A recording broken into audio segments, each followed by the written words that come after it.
No sé cómo explicarlo, pero lo supe en cuanto la vi. No por lo que hizo. Por cómo se movía. Era viernes por la noche. Estábamos en una cena con amigos, una de esas reuniones que hacemos cada 2 o 3 meses, cuando todos podemos. La típica mesa larga en un restaurante en Chueca, risas, vino, platos al centro. Todo normal. Clara, mi esposa, se había arreglado más de lo habitual. Llevaba un vestido azul que no le había visto nunca. Y eso, en sí, ya me llamó la atención. Verás, no porque llevara algo nuevo. Pero Clara y yo lo miramos juntos ese vestido hacía un mes en una tienda del centro, y lo descartamos porque era demasiado caro para una cena tonta con amigos. Esas fueron sus palabras.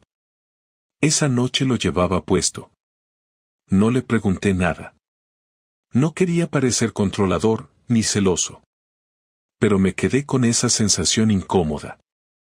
Y luego vi cómo se reía con Nacho. Nacho es el marido de Lucía, una de las amigas de Clara desde el instituto. Trabajamos en cosas distintas, no somos íntimos, pero coincidimos bastante. Siempre ha sido un tío simpático. Pero esa noche, no sé. Estaban sentados juntos y no paraban de hablar, de reírse bajito, de chocar las copas. En un momento, él le tocó el brazo mientras le decía algo, y ella no se apartó. Al contrario. Se inclinó un poco más hacia él. Como si el resto de la mesa no existiera. Yo estaba al otro extremo de la mesa. No podía oír lo que decían, pero podía ver los gestos. La mirada. La complicidad. Y de repente lo supe. No tenía pruebas, ni mensajes, ni fotos.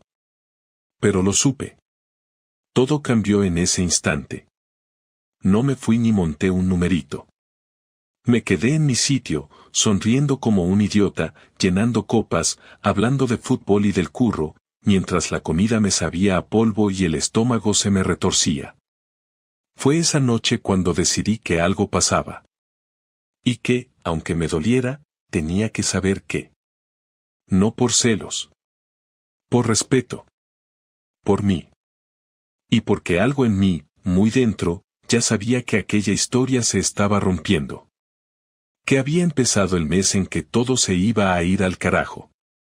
Volvimos a casa esa noche como si nada. Clara habló de la cena, de lo bien que se lo pasó, del vino que había estado mejor de lo esperado y de lo simpática que estaba Lucía últimamente. Yo la escuchaba sin comentar demasiado, haciendo ruidos de aprobación aquí y allá, mientras miraba la carretera y apretaba el volante más fuerte de lo que hacía falta. El vestido azul seguía siendo una espina clavada, no por el dinero ni por lo inesperado, sino porque lo había comprado sin decirme nada, después de haberlo descartado conmigo, como si hubiera decidido que merecía la pena para otra ocasión, para otro hombre quizás, aunque en ese momento todavía no me atrevía a ponerle nombre a lo que estaba empezando a sospechar. Esa noche, cuando se metió en la cama, fingí estar cansado y me quedé en el salón, mirando la televisión sin verla, con la mente dando vueltas. A las 3 de la madrugada me levanté y revisé la lavadora. El vestido no estaba ahí. Fui al cesto de ropa sucia y tampoco. Había desaparecido. Lo había escondido. Clara jamás escondía la ropa. Siempre la dejaba tirada o la metía al cesto. Esa fue la confirmación que necesitaba para dar el siguiente paso, pero no sabía cuál era todavía. El día siguiente fue sábado, y Clara tenía planes. Dijo que iba a ver a su hermana, que comerían juntas por ahí y que después irían de tiendas. Me lo dijo con esa naturalidad que da la costumbre, como si no pasara nada, como si no notara que yo apenas la miraba. Le dije que perfecto, que disfrutaría del día con la niña, que quizás iríamos a casa de mis padres. Clara me besó en la mejilla antes de salir. No me gustó cómo lo hizo. Fue rápido, como quitándose un compromiso de encima. No fui a casa de mis padres. En lugar de eso, agarré la mochila vieja del gimnasio, metí mi portátil, una libreta, un boli y me bajé al bar de la esquina. Me senté en una mesa del fondo, pedí un café con leche y empecé a escribir. Necesitaba poner las cosas en orden. Hice una lista con fechas y detalles, con las veces que Clara había llegado tarde sin motivo claro, con los cambios de humor, con las veces que decía estar con su hermana y su hermana luego mencionaba otro plan en común que no existía. No eran muchas, pero suficientes para levantar sospechas. Había una línea especialmente llamativa. 4 días antes de la cena en Chueca, Clara llegó a casa a las 11 pasadas, diciendo que se había quedado hablando con una compañera de trabajo después de salir de la oficina. Aquella noche, cuando entró por la puerta, llevaba la misma expresión en la cara que llevaba la noche de la cena, esa mezcla de ligereza y distancia que antes no tenía. Era como si hubiera tomado una decisión sin consultarme y estuviera tranquila con ella. Después de repasar mis notas, decidí pasar a otra fase. No me apetecía convertirme en un detective, pero tampoco estaba dispuesto a seguir haciendo el tonto. Me levanté, pagué el café y me dirigí al garaje comunitario. Clara había salido con mi coche, así que usé el suyo. No le avisé de nada. Conduje hasta un locutorio que conocía del barrio antiguo, uno de esos donde aún imprimen cosas y venden tarjetas sin prepago. Allí compré un teléfono barato, uno de esos que no tienen ni WhatsApp, y lo cargué con un número nuevo. Luego fui a la tienda de electrónica del centro comercial y compré una cámara pequeña, de esas que se pueden esconder fácilmente en casa. No porque creyera que me iba a engañar allí, sino porque necesitaba sentir que tenía algo de control sobre la situación. Pasé el resto del día con la niña, jugando en el parque y haciendo como que todo iba bien. A las 8, Clara volvió. Traía una bolsa con un par de camisetas y una chaqueta. Me enseñó lo que había comprado, con entusiasmo, como si eso borrara cualquier distancia entre nosotros. No pregunté nada. Solo le dije que se veía bien con esa chaqueta. Ella me sonrió como si todo estuviera bien, pero yo ya no estaba ahí. El domingo no pasó nada raro. Desayunamos juntos, fuimos a ver una peli al cine con la niña y cenamos pizza en casa.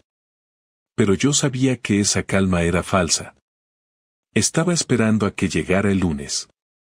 Ese lunes fingí salir a trabajar como siempre, pero a mitad de mañana volví al portal y esperé dentro del coche. Vi salir a Clara a las 11:30, vestida demasiado arreglada para una jornada de teletrabajo. No iba con su hermana, ni llevaba portátil. Caminó hasta la esquina y allí la estaba esperando alguien. No era Nacho. Era otro. Un tipo moreno, alto, con chaqueta de cuero.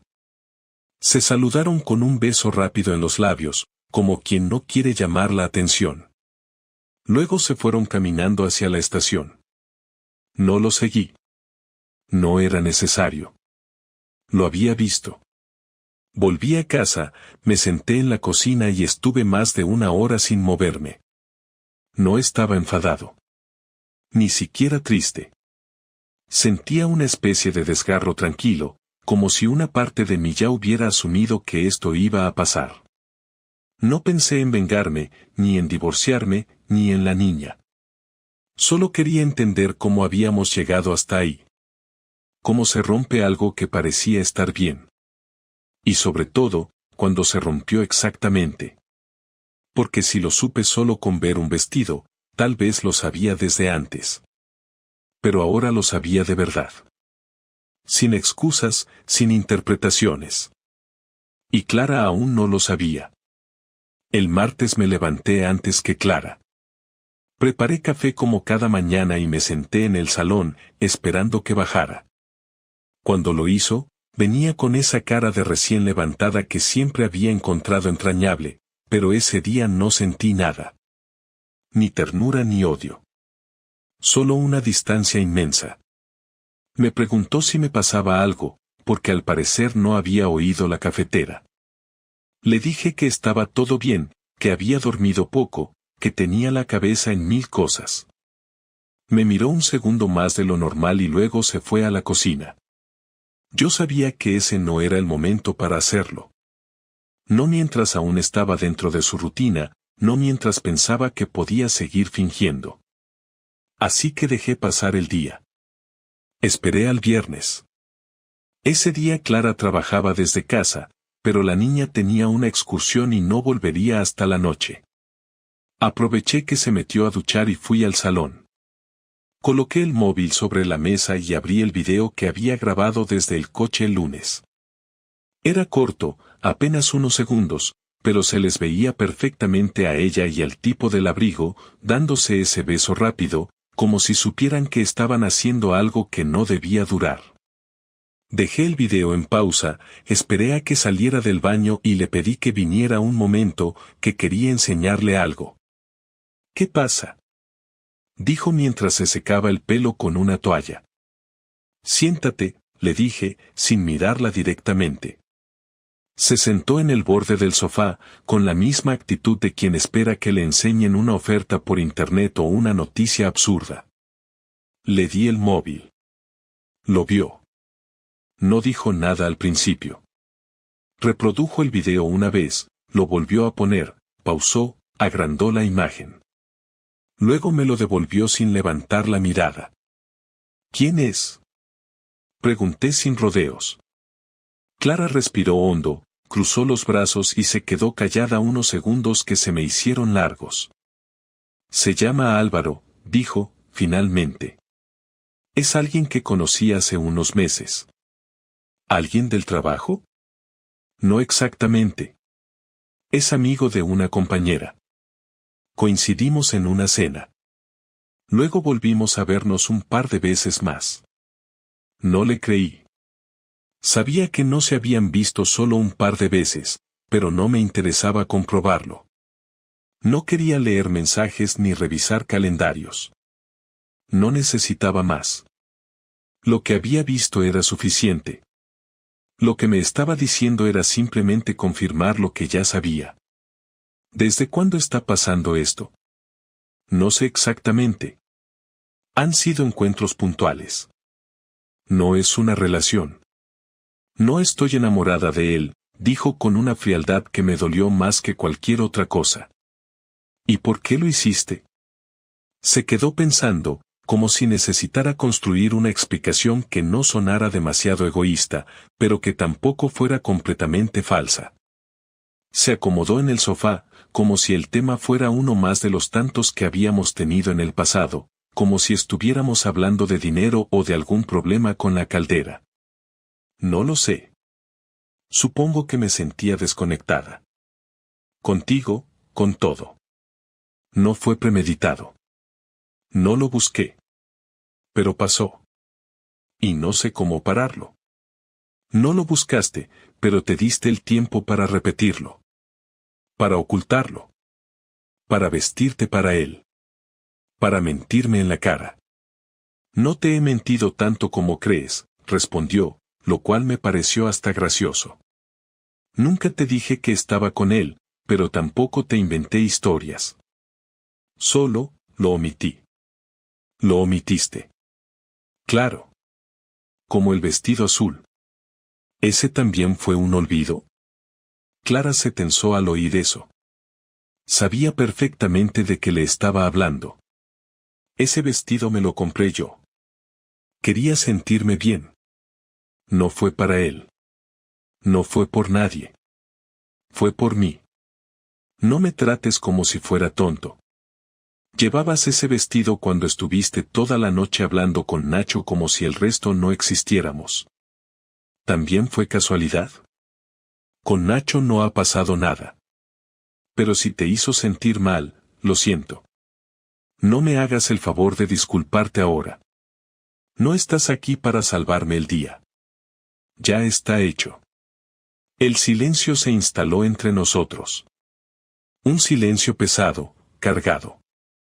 Ella se puso de pie, empezó a caminar por el salón sin rumbo, con los brazos cruzados como si tuviera frío. No quiero que esto termine así, dijo finalmente. Sé que lo arruiné, pero no quiero perderte. No me perdiste por besar a otro. Me perdiste cuando decidiste ocultarlo. Cuando pensaste que podías tenerlo todo sin consecuencias. ¿Y qué vas a hacer? No le respondí de inmediato. Me quedé mirándola, sintiendo por primera vez en mucho tiempo que ya no estaba hablando con mi mujer. Estaba hablando con una persona que había tomado decisiones completamente sola, y que ahora solo se lamentaba porque la habían descubierto. Eso lo sabrás pronto, dije, sin mirarla. Pero ya nada va a seguir como antes. Eso es seguro. Clara no dijo nada más. Se fue a la cocina, cerró la puerta y no volvió a salir el resto del día. Yo me quedé ahí, sentado, mirando mi reflejo en la pantalla apagada del televisor, con la certeza de que ese viernes había sido el último en que viviríamos bajo el mismo techo como si aún fuéramos una familia. El domingo por la noche, mientras Clara dormía, me senté en la mesa del comedor con el portátil y una hoja de papel en blanco. No sabía exactamente qué iba a hacer, pero sabía que no podía seguir fingiendo. Ella había cruzado una línea y no merecía seguir en mi casa como si nada. No se trataba solo de la infidelidad. Era la forma en la que lo había manejado.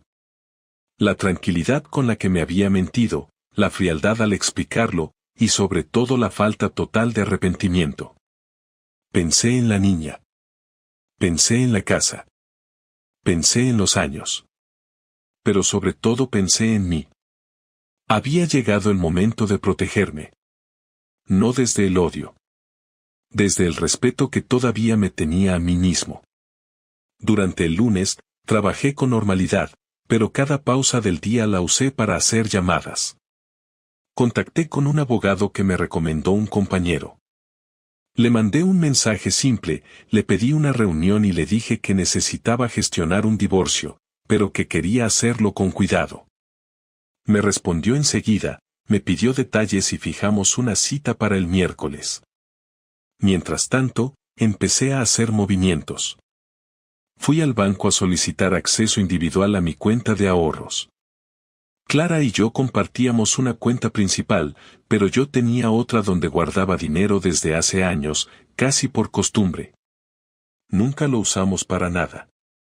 En ese momento, decidí sacar la mitad del dinero que había allí y ponerlo en otra cuenta, solo a mi nombre, en otra entidad bancaria.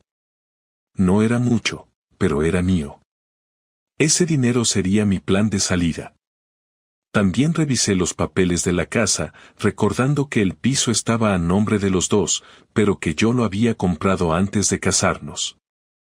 Confirmé con el registro que seguía figurando como propietario original, y aunque legalmente el reparto sería justo, sabía que al menos podría negociar desde un lugar más fuerte. El martes por la mañana, Clara me preguntó si había pensado algo más sobre lo que habíamos hablado. Me lo preguntó como si me estuviera pidiendo opinión sobre un cambio de muebles. Le dije que sí, que lo estaba pensando. Nada más. Ella asintió, como si eso bastara. No insistió. Yo ya no la miraba como antes. La observaba. Tomaba nota mental de cada gesto, cada frase, cada excusa. Como si me estuviera preparando para defenderme en un juicio. Ese día empecé mi propio juego. Primero, envié un correo anónimo a su empresa, usando una cuenta que abrí con otro nombre y desde una red pública. En ese correo, adjunté una captura de pantalla del video donde ella aparecía con Álvaro. No decía que eran amantes. No mencionaba nombres. Solo decía, quizás deberían prestar atención a lo que ocurre fuera del horario laboral entre empleados y amigos de empleados. Sabía que Clara había hecho parte de sus encuentros en el horario en el que decía estar en reuniones externas. Y aunque no sabía si ese hombre tenía alguna relación formal con su empresa, quería que se sintiera observada. No me importaba si actuaban o no. Me importaba el miedo. Luego, llamé a la madre de Clara. Le dije que necesitábamos hablar y le pedí que viniera a casa el viernes. No le di más detalles.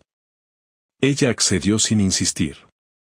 Siempre le había caído bien, aunque teníamos una relación cordial más que afectuosa. Pero quería que ella supiera por mi boca lo que su hija había hecho. No por venganza, sino porque sabía que a Clara le importaba más lo que su madre pensara que lo que yo sintiera. También reservé una noche de hotel para el sábado, en un sitio cerca de Toledo. Lo hice sin ningún plan romántico. Solo necesitaba espacio. Iba a irme de casa ese fin de semana, pero no antes de dejar todo listo. Lo último fue pasar por la escuela de la niña. Pedí una reunión con la tutora y le expliqué que durante unos días yo iba a encargarme de las recogidas y entregas, que había temas familiares que estábamos resolviendo, pero que quería que la niña mantuviera su rutina. No di más detalles. No hacía falta. El viernes llegó rápido. Clara estaba en casa, preparando la cena. No sospechaba nada. Yo estaba tranquilo. Cuando su madre llegó, la invité a sentarse en el comedor. Le ofrecí café. Clara se quedó parada, sin entender. Le dije que también se sentara. Entonces hablé, sin levantar la voz, sin rodeos. Le conté que Clara me había sido infiel. Que no era una suposición, que lo había visto. Que ella lo había admitido. Que llevaban tiempo viéndose. Que no había sido un error puntual. Que había habido mentiras, encubrimientos, frialdad. Que no había habido un solo atisbo de arrepentimiento. Clara no me interrumpió. Solo bajó la cabeza. Su madre se quedó callada, escuchando, con cara de asco. Cuando terminé, la miró a ella y le preguntó si era verdad. Clara dijo que sí. Entonces su madre se levantó, me agradeció por decirle la verdad, y le dijo a su hija que no contara con ella para justificar nada. Luego se fue, sin abrazarla, sin decirle nada más. Clara me pidió hablar a solas.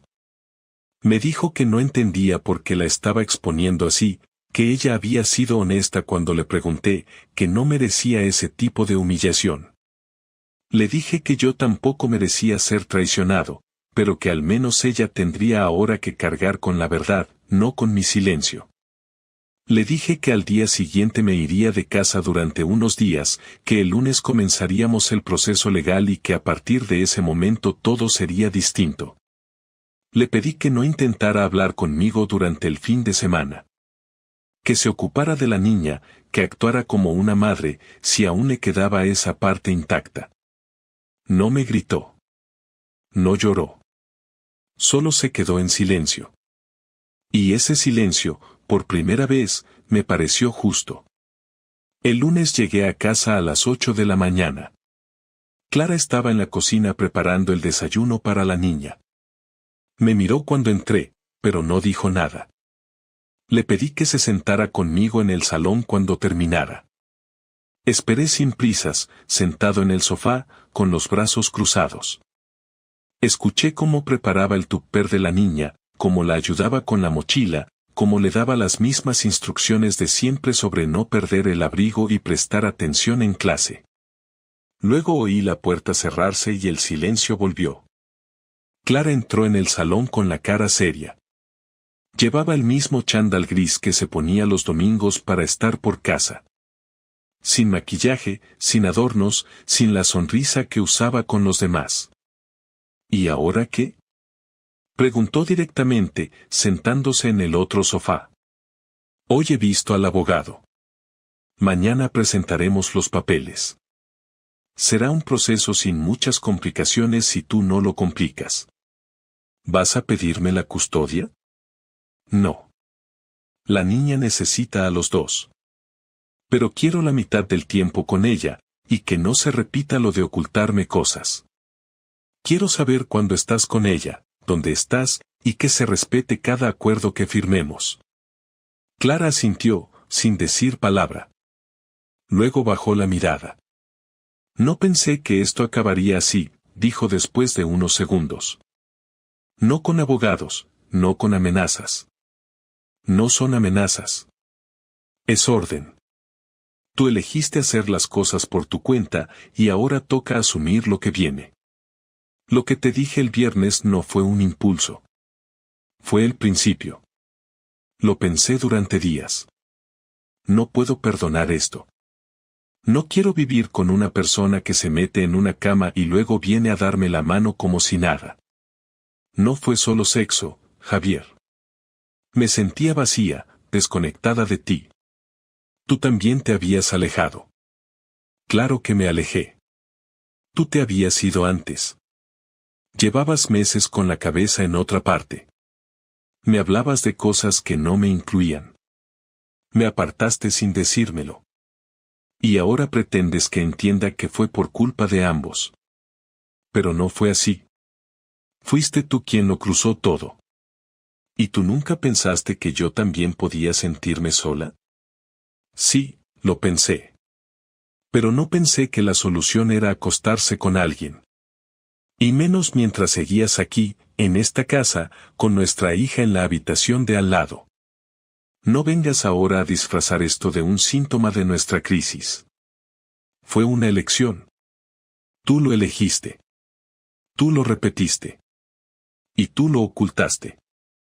Sé que lo hice. Y no te lo voy a justificar. Pero no sé si de verdad quieres terminar todo. Llevamos 13 años juntos. Hemos construido una vida. ¿No vale nada? No vale si está basada en mentiras. Si todo lo que veo me recuerda que te fuiste sin irte. Que estabas en mi mesa pero pensando en otro. Que me dabas un beso por rutina y luego te arreglabas para verte con alguien que no era yo. Clara respiró hondo. Se acomodó el pelo detrás de la oreja, algo que siempre hacía cuando estaba nerviosa. Intentó hablar pero se detuvo. Luego lo intentó de nuevo. Lo corté con él. No lo veo desde hace 2 semanas. No le conté todo, pero le dije que no podía seguir. Que no quería perder mi familia. No le contaste todo porque sabías que tampoco era amor. Era ego. Era rutina con emoción añadida. Ni siquiera eras honesta con él. Solo estabas huyendo de ti misma. Y ahora que te enfrentaste a lo que hiciste, quieres que retroceda el tiempo. No quiero retrocederlo. Solo quiero saber si hay algo que podamos hacer. Algo que no sea destruir todo. Esto no lo destruiste hace 3 días, Clara. Lo llevas destruyendo desde hace meses. Esto no se rompe en un momento. Se rompe cuando una persona se convierte en otra y no lo admite. Cuando cada silencio se hace más largo y cada gesto más vacío. Yo ya no puedo seguir. Y tú lo sabes. ¿Y si te digo que quiero intentarlo? No se trata de lo que digas ahora. Se trata de que ya no confío en ti. Y no se puede vivir así. No podemos criar a nuestra hija en una casa donde uno de los dos mira al otro sin saber si lo que dice es verdad. Yo no voy a enseñarle eso. No le voy a enseñar que el amor es perdonar cualquier cosa por mantener una fachada. Yo quiero que ella vea a un padre que se respeta, que actúa con coherencia, y que no se queda donde ya no hay verdad. Clara no respondió. Se levantó despacio y fue a la cocina. Escuché cómo abría el grifo, cómo se quedaba allí parada sin hacer nada. No la seguí. No tenía sentido. Me levanté, fui a mi habitación y empecé a guardar mis cosas en silencio. No era una mudanza total, pero sí el principio de una separación real. Ropa, ordenador, documentos. Todo lo básico. El resto lo iría buscando después. Llevé la mochila al coche.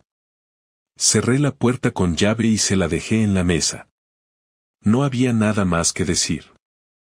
Al salir del portal, respiré hondo. No porque me sintiera mejor. Porque no me sentía nada. Solo estaba empezando a aceptar que había una vida después de todo esto, y que aunque no sería la vida que había planeado, sería mía. Los días siguientes fueron confusos, no por tristeza o duda, sino porque todo avanzaba rápido. Dormía en el apartamento de un amigo que se había ido a trabajar fuera unos meses y me había dejado las llaves, un lugar modesto pero suficiente para organizarme sin tener que dar demasiadas explicaciones a nadie. En el trabajo apenas hablé con mis compañeros, hacía lo justo, salía puntual y me concentraba solo en lo necesario. Durante ese tiempo no le escribía a Clara, ni le respondía a los mensajes que me enviaba preguntando si podía hablarme o si necesitaba algo. Lo único que hice fue mantenerme firme en los temas prácticos, los horarios de la niña, las citas con el abogado, los documentos que hacían falta para la separación legal, las cuentas conjuntas que debíamos cerrar. No había espacio para emociones ahí. Solo tareas. El martes siguiente nos sentamos frente al abogado. Clara fue puntual, vestida como cuando iba a reuniones importantes, con esa expresión que ponía cuando quería parecer más firme de lo que se sentía. El abogado expuso los términos de manera clara, y no hubo casi discusiones. Yo pedí la custodia compartida, y ella aceptó sin poner pegas. La casa seguiría siendo suya, pero yo podía acceder cuando quisiera por asuntos de la niña. Las cuentas se dividirían en dos, sin reclamaciones de pensiones ni otras complicaciones. Fue frío. Fue limpio. Y cuando salimos del despacho, Clara me miró por un momento, como queriendo decir algo más, pero al ver que yo me ponía el abrigo sin mirarla, simplemente bajó la vista y se fue en dirección contraria. Los fines de semana en los que me tocaba estar con la niña los pasábamos en parques, en casa viendo películas, cocinando cosas sencillas. Ella parecía no notar nada diferente. Yo intentaba mantener la rutina y evitar transmitirle nada de la tensión que aún sentía. Clara no intentó interrumpir esos momentos, no llamó ni una vez mientras la niña estaba conmigo, y yo agradecí eso. Fue lo único que respetó con total claridad. Me ayudó a mantener la cabeza fría. Un sábado por la tarde, después de dejar a la niña con su madre, me encontré a solas en el coche, parado frente al portal, sin ganas de volver al apartamento. Así que conduje sin rumbo, con la radio apagada, por calles secundarias, hasta acabar en un sitio cerca del río donde solíamos ir cuando todo iba bien, cuando Clara y yo nos reíamos sin pensar en horarios ni facturas. Me bajé del coche, me senté en un banco y estuve ahí una hora entera. No pensé en volver. No pensé en perdonar. Solo repasé mentalmente lo que había sido y lo que había terminado siendo. No había dramatismo, ni nudos en el pecho. Solo una comprensión lenta, pesada, pero necesaria, se había acabado, no porque yo no lo hubiera intentado, sino porque ella había dejado de elegirnos mucho antes de que yo me diera cuenta. Esa noche, cuando volví al apartamento, vi que Clara me había escrito. Era un mensaje corto. Decía, ¿podemos hablar una última vez? No por volver, solo por cerrar. Lo pensé unos minutos. No por miedo a lo que pudiera decirme, sino porque ya no estaba seguro de que hubiera algo que necesitáramos decirnos. Pero acepté. Le propuse que viniera el lunes por la tarde, cuando la niña estuviera en casa de su madre. Cuando llegó, trajo una bolsa con ropa mía que aún estaba en el armario. La dejó en el suelo, al lado del sofá, y se sentó sin decir nada. Nos quedamos en silencio un rato. Luego ella habló. No vine a convencerte de nada. Vine porque quiero que sepas que entiendo que lo rompí. Que lo sabía cuando lo hacía, pero no sabía cómo parar. Pensé que lo que teníamos ya no servía. Que estabas lejos, que no me mirabas como antes. Me equivoqué. No estoy pidiéndote perdón para volver. Solo quiero que sepas que me arrepiento. No porque me pillaras. Porque te perdí. La miré sin emoción. Sus palabras no me movieron por dentro. No porque no fueran sinceras, sino porque llegaban tarde. No necesitas justificarte más. Lo que pasó, pasó. Ahora hay que mirar hacia adelante. Tenemos una hija. Y ella nos necesita centrados. No tengo odio. No tengo rencor. Pero ya no hay nada que reparar. Solo quedan cosas que ordenar. Clara asintió. Se quedó un rato más, como si esperara algo. Pero al ver que no había más conversación posible, se levantó y se fue. Esa fue la última vez que hablamos más de 5 frases seguidas. Desde entonces, nuestras interacciones se limitan a lo necesario. Coordinación, horarios, salud escolar. Nada más. Hoy han pasado 3 semanas desde ese día. El proceso legal está casi terminado. He alquilado un piso cerca del colegio de la niña. Es pequeño, funcional, tranquilo. Empiezo a sentir que tengo control otra vez. No tengo planes de conocer a nadie. No necesito distraerme. Solo quiero estar bien. Volver a tener mis rutinas, mis espacios, mis decisiones sin la sombra de la desconfianza. No pienso en Clara como la mujer que me traicionó. Pienso en ella como la persona que decidió seguir sola mucho antes de decírmelo. Yo solo llegué tarde a descubrirlo. Pero ya lo descubrí. Ya lo viví. Y ahora me toca vivir otra cosa. No mejor. No peor. Solo distinta. Pero mía. Y suficiente.